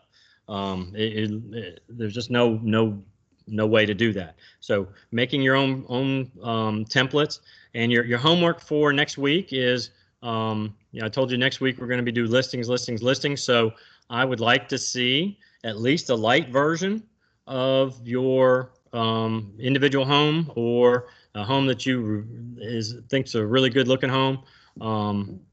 There's a house in a subdivision that's next door to mine that it's a low country house. It sits at the end of a cul-de-sac, and it's got one of the prettiest views from the street. And the people who own it now just bought it 3 or 4 years ago, but I had always wanted to, it was one of those houses where you always want to go up to and say, you know, if you ever want to sell, you've got the prettiest looking house in this entire neighborhood. If you ever, I would love to, you know, to be able to say that to somebody. You don't get to say that a whole lot, you know, because not everybody has great looking houses or great looking yards, but these people have really done a nice job with, the people that owned it before them actually did all the landscaping, but those kinds of things, you know, to be able to take pictures and put them on a presentation like this is super cool. So play around with this. You use your own house as the listing prospect, and then use the MLS or use the Moxi to do the research to find houses that are comparable that will help determine a price for that particular property. So what questions do you guys have? Because I'm actually getting closer to the end here than I thought. Any questions about either Moxi or how we brought in the MLS listings or anything? Everybody shaking their heads here. No, no, no, no. Okay. What about online? Sandra? Tanya? I'm good. Okay. Denise? No, I don't have any questions. Thanks. Okay. All right. I'm just going to check in. All right. So 2 homework things that you have. If you don't have HomeSnap on your phone, download it and get it hooked up to your MLS account. So we can talk about that some more next week when we do the listings the listings. Where do I get more listings class? And then doing a Moxi present for your individual house and or your favorite house in the neighborhood or something, some house that's not listed that you think might be a good one to go talk to. Next Friday, we will be doing the no fee listings leads class with Laura at 10:30, virtual and in person. She won't be here in person. She'll still be in Atlanta. We're being COVID safe. But if you want to be here in the office to watch it on the big screen, you're welcome to come. We'll also be recording it for those of you that can't make it. And then Saturday we'll be doing, I know Saturday will be full-blown 10 to 1. I've not done that listings where I've finished under 2.5 hours. So we're gonna go through a lot of stuff on that day about listings. So I'm finishing a whole lot earlier than I expected to today. So any questions in general? We'll just open this up for general discussion. Any questions about anything? Anything at all? Steph? Yeah, but go ahead. It's not very tangent to what you're talking about. It's okay. What is your YouTube channel where all the... My YouTube channel is Bill Beckwith. That's it? That's it. Not Bill Beckwith. Because I looked up Bill Beckwith and there's some guy that's been in a car wreck too. That wouldn't be me. It's half your age. Okay. It's Bill, as far as I know, it's just Bill Beckwith. It's so just Bill Beckwith as far as I know. So, okay. I'll look again. Yeah, my YouTube channel should be just Bill Beckwith. Yeah, I didn't realize there's another one out there. So, anybody here? Any questions about anything? Jackie? Tracy's got her hand. Come closer so they can hear you. You talk so softly they can't hear you online. Come ask her the question. Okay, so, well, I kind of wanted to just show you, so I don't know, it may be an after class thing, but so I only have, when I pulled up my blank one to create a new one, it just has 4 templates. So am I missing the white one? No, they should be. Yeah. Are you on the brokerage presentations or my presentations? I just went to all, where it's all. And then actually I went to buyer seller. All right, so did you go create new? Well, when you go click, Create new and you hit seller. Okay. And then hit continue. Right. Under brokerage templates, there's all of these. I know, but I'm just, so. Okay, got it right here. Okay. All right. No, hey, that's why we're here to ask questions. I don't want you to get lost trying to do it at home. Jackie? I'm okay with this so far. Okay. All right. Ashley? You got any questions? No, I'm good. Okay. I probably got one. All right, go ahead. So when you're selecting neighborhoods to farm, like what will be your tips on selecting a neighborhood? Okay, great. And that's a good prelude into next week. Okay. So the question is, how do we pick neighborhoods to farm when we want to farm certain neighborhoods? What's the criteria? Okay. I'm a big fan of finding neighborhoods that have at least 250 homes.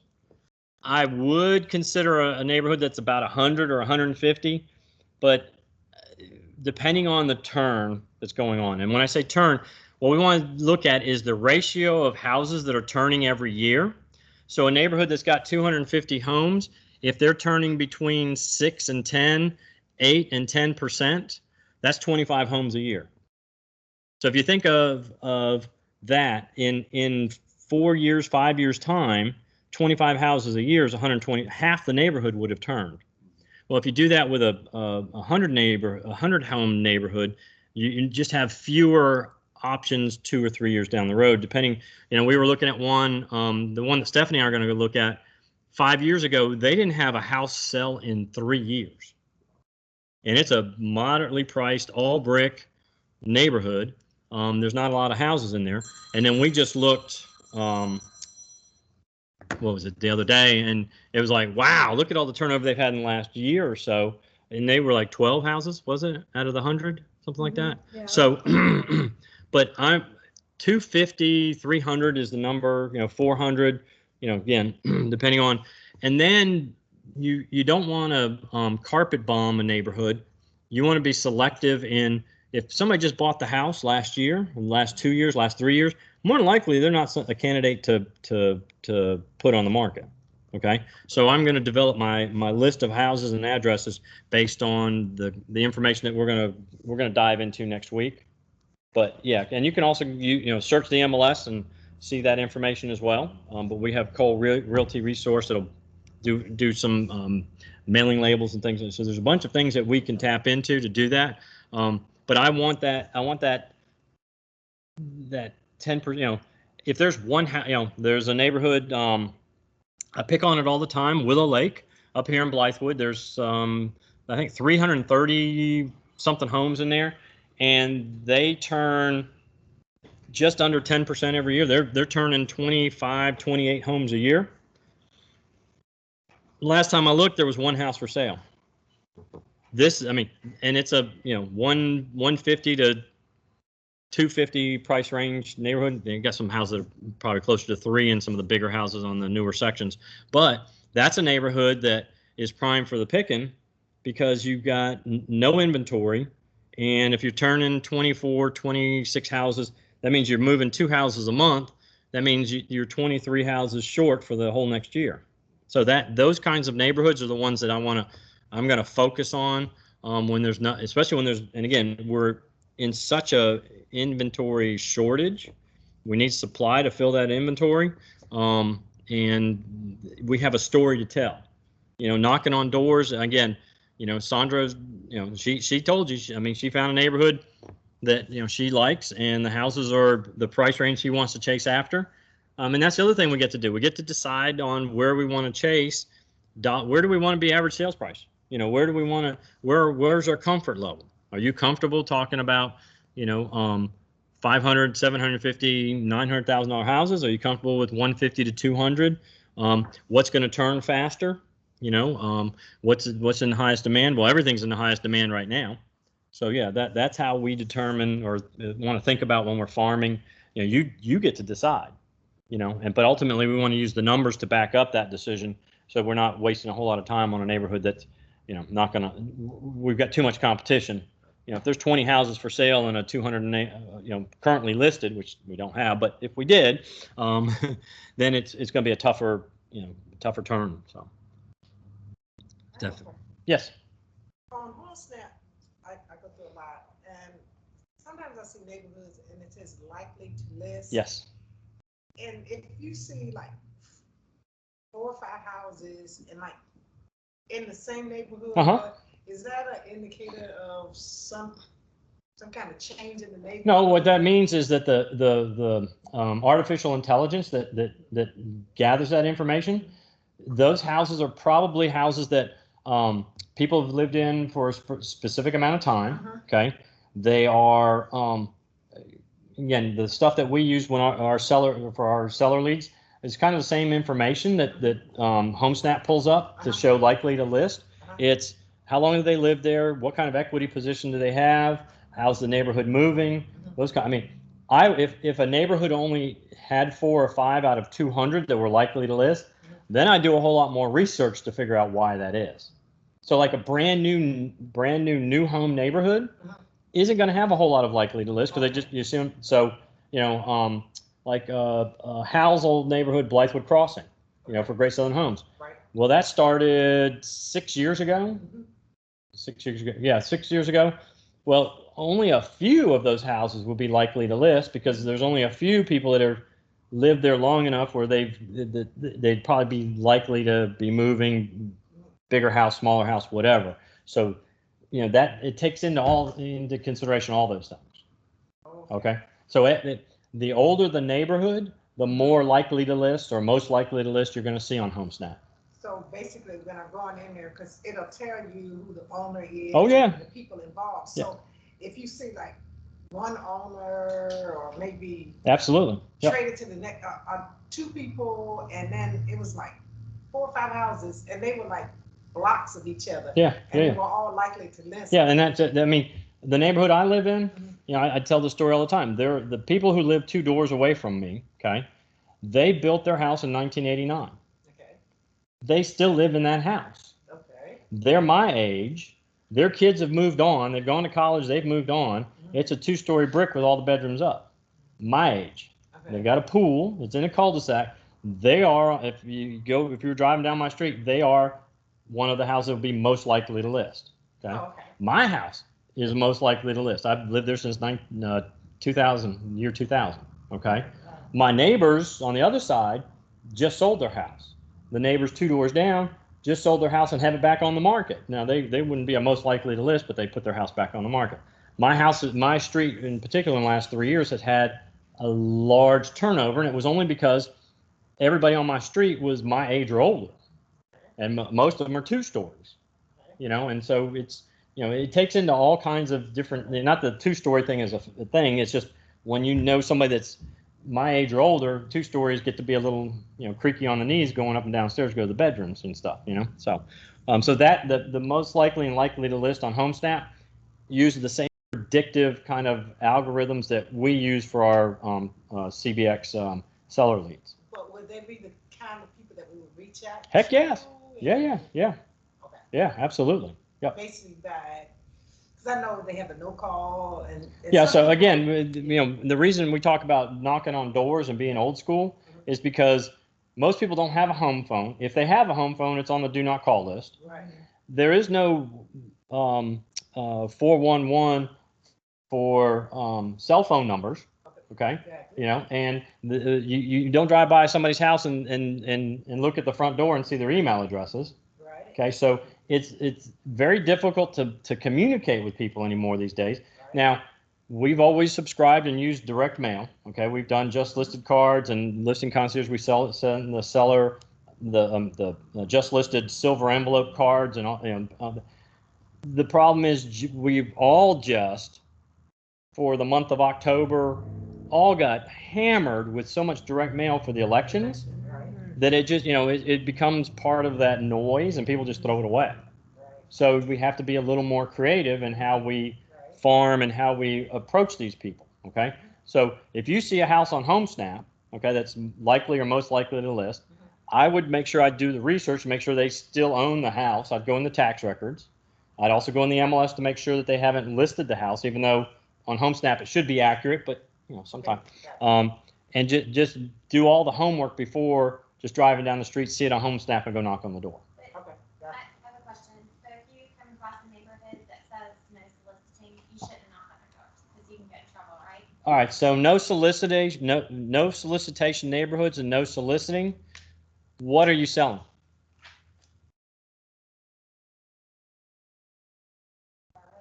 Why are you selling a service? What service are you selling? We're servicing them if they end up being our client. Okay.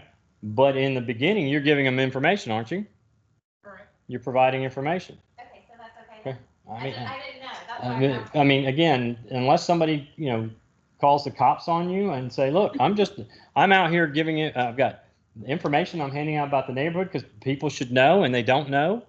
And they're not going to read my direct mail piece. Because technically putting newsletters in somebody's paper tube is a form of solicitation. Okay. but that people do it all the time. Now the problem is with the new neighborhoods, they have mailbox boxes, and you don't have mailboxes in front of their houses. So it's they're making it even harder to do those kinds of things. So going door to door, knocking on doors is just and we're sharing information. I'm not selling anything. I'm not asking to buy anything. I'm just going around and sharing information about the neighborhood and about the market that we're in. They're not all, there's, the neighborhood I live in within the last month has had a huge spike in new listings, but there weren't any listings to speak of in my neighborhood before that. There were a couple and they sold, and it's just boom, boom, boom, boom. It's like 6 houses, I think, came on the market in the last month in my neighborhood. It's just, but again, telling the story, letting people know, when we're farming a neighborhood, that this is what's going on. So, any other questions? Come on, Jackie. I know you got. I can see it in your face. You got another question. Bring it.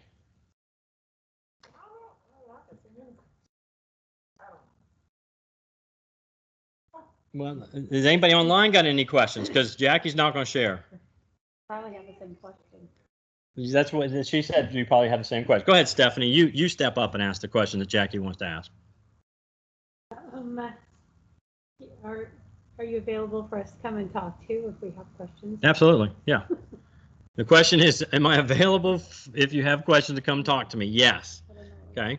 You can call me, you can text me, you can email me, and you can make an appointment, come visit me. Okay. Absolutely. Yes, ma'am. What's the area that's close to Elgin?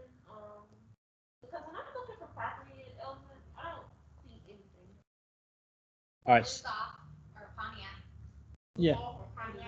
Yeah, but Pontiac, you're not going to necessarily see anything listed with a Pontiac address. Okay, it's going to be Elgin. I mean, Pontiac is it's like Dentsville. I mean, Dentsville is a part of Columbia, but it's not a town. Okay, it's an area of Columbia. So, depending on your search parameters when you're looking for Elgin, that's going to make whether there's anything available or for sale. Does that make sense? Okay, because there are certain parts of town where if you're looking for a very specific price point, they don't exist. That can be a thing as well. Okay, certain neighborhoods, you're like, I'm trying to find a $130,000 house in Willow Lake, doesn't exist. One of the patio homes, you could probably get one of the older patio homes, the attached patio homes for that price point, but a single family dwelling is not going to exist in that particular neighborhood. So you got to kind of, in an entire town, you should be able to, but there just may not be anything on the market right now in that price point. Okay? Because it depends on which way you want to go in Elgin. Like if you want to go out for Camden. Yeah. Or Yeah. If you want. I'm looking for something not far away from the distribution center, Target. Distribution center. Roughly no more than 15 minutes away from it. So Lugoff would be the other. Camden would be the other if you're going further away. Okay. But areas 30 and 31 for the Target distribution center would be the areas I'd be focused on. Okay. I wouldn't necessarily go to a specific town. I would just do a search based on areas 30 and 31. 30 is east of the Wateree River. They say east Kershaw County and west Kershaw County. I'm sorry, that would be Camden is 31, which is east of the Wateree River, and 30 is the west side. Okay, but 30 and 31 would put you 15 minutes all day long from there. Okay. Come on. Okay. Jackie's all right. She's getting brave. She's willing to ask another question. Go ahead, Jackie. Okay. I'm talking to this potential client. Okay. And she's adamant about not having the home association. She doesn't want to be in a neighborhood with an HOA. Okay. And that's kind of difficult.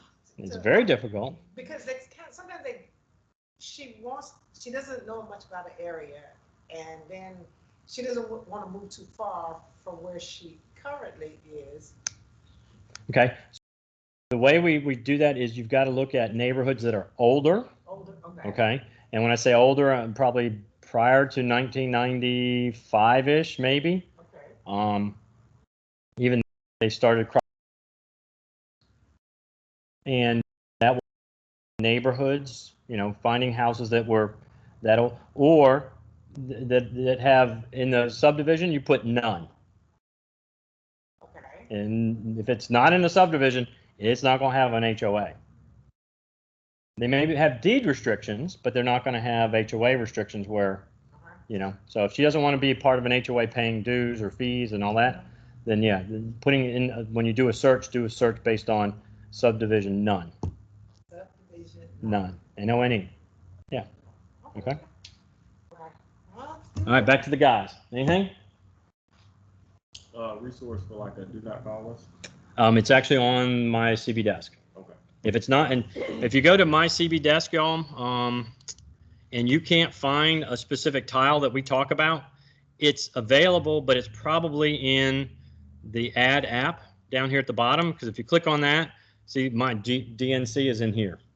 Because I don't use it very. I mean, you know, so. But any tiles that you want to use and use often, you can just literally click on it, hit the add button at the top, I mean at the bottom here, and what it'll do is when it adds it, it'll put it up on the top row.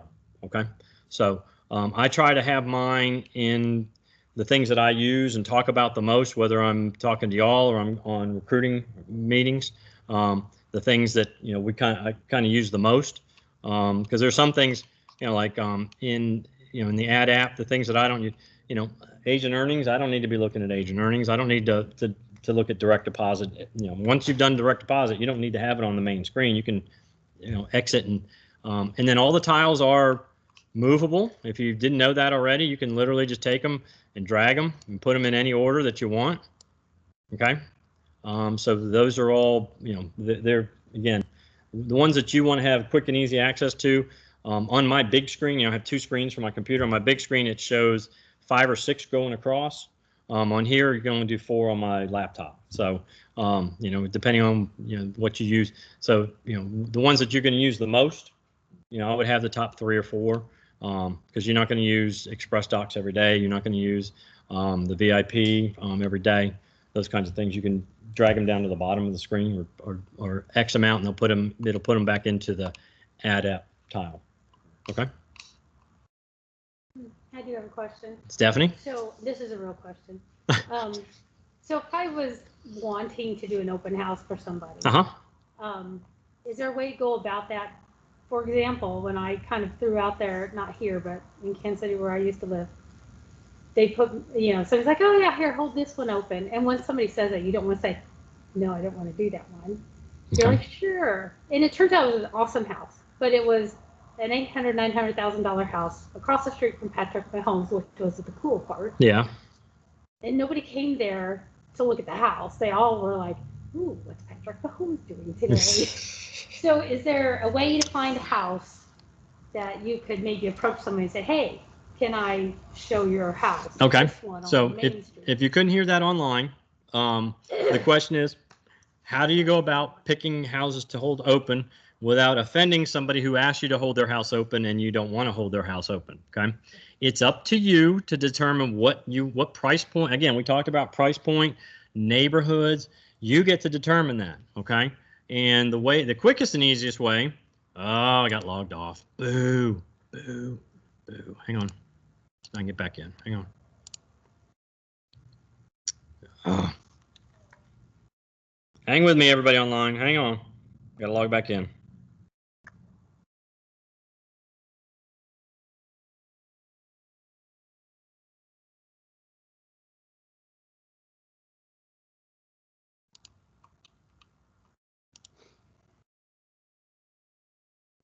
I should have talked about this because this is the other.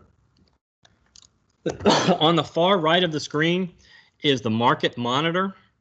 I use this just a couple of different things. When I'm doing the expireds every week, I literally click on market.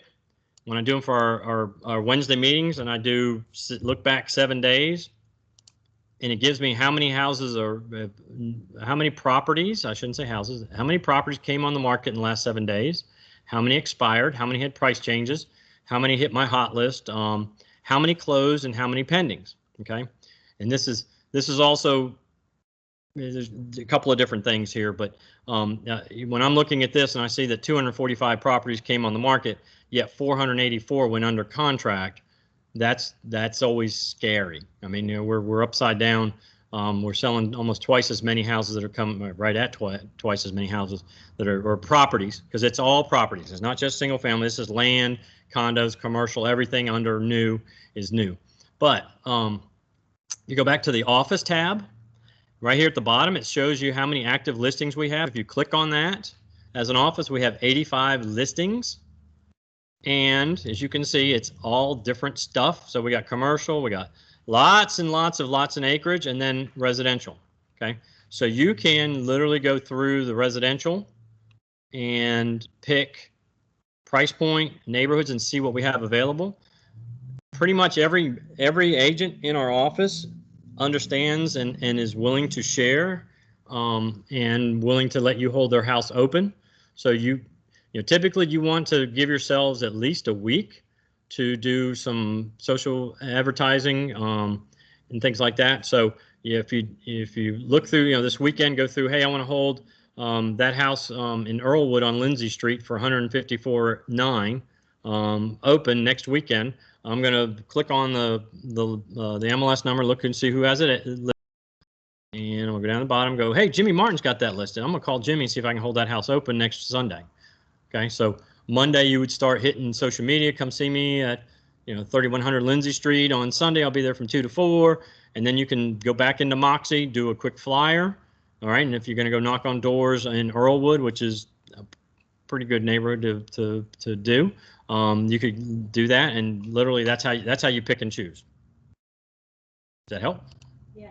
Okay, that's the quickest and easiest way to find listings in our office. And both Jackie and Cynthia, as you see them every day. If we have a new listing, as soon as it goes live, they're sending that out to the office. Okay, so that's one way to also contact the agent and say, hey, are you doing open house on this anytime soon? It just went on the market. Yeah, I know. I want to be the first one to do an open house of that. You could do that.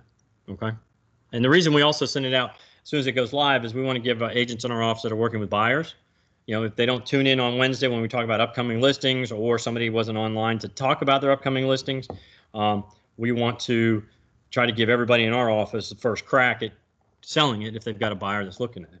Okay, so that's why we send them out that way. But that's the quickest and easiest way to find listings in our office that if you want to hold them open. Go ahead, Lou. Hey, just I need to run, but Bill, thank you for this. This was really great. I just want to emphasize again the no fee leads, Laura, the session she's going to do on Friday. I've seen it. It's really a very, very good program. She ties in a lot of what you guys all just talked about, rolls it in with Listing Concierge and Real Vitalize. And I was really pleased I jumped on it, and numerous offices are now getting this one on their calendar. So if you can cut the 45 or 30 or 60 minutes out of your day, I highly recommend it. It will be recorded for future viewing, but it's a good time also for you to do Q&A. So with that, Bill, thanks for doing this, but I got to fly. All right, Lou, thanks for being on here today. Appreciate your participating. Got it.